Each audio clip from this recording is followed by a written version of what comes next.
रचना की शादी को कई साल हो गए थे। सब बढ़िया था।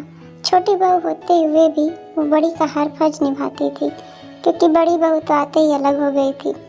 रचना के सास ससुर को हर काम के लिए रचना ही लगती थी, फिर भी वो उसकी बुराई करना नहीं छोड़ते थे। और सबसे बड़ी बात, बुराई भी अक्सर उसके ही परिवार वालों से करते थे, जो रचना को बचपन से जानते थे, या फिर रचना की सहेलियों से, या खुद के मायकों वालों से।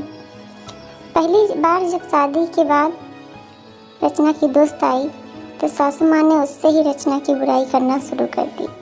जब रचना को पता लगा तो उसने अपने पति नीलेश से कह माँ जी को समझवा दिया था कि कम से कम जो लोग उसे जानते हैं उनसे तो उसकी बुराई कर खुद की जगह हसाई ना करवाएं।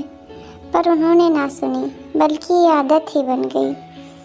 आजकल तो अक्सर ये कहती हैं कि रचना तुम पहले ये काम अच्छा करती थी, अब नहीं करती हो, फिर भले ही वो कोई भी काम हो।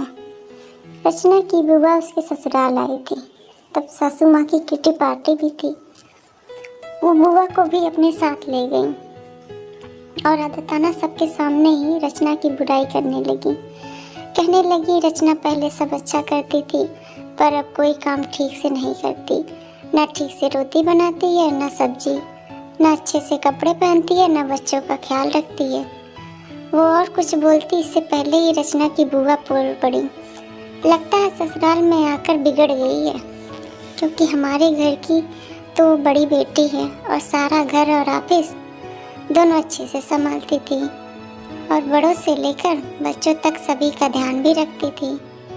आपके यहाँ आकर बिगड़ गई है। ऐसा कीजिए, महीने 2 महीने जमाई सा के साथ उसे मायके भेज दीजिए, हम सुधार कर भेज देंगे।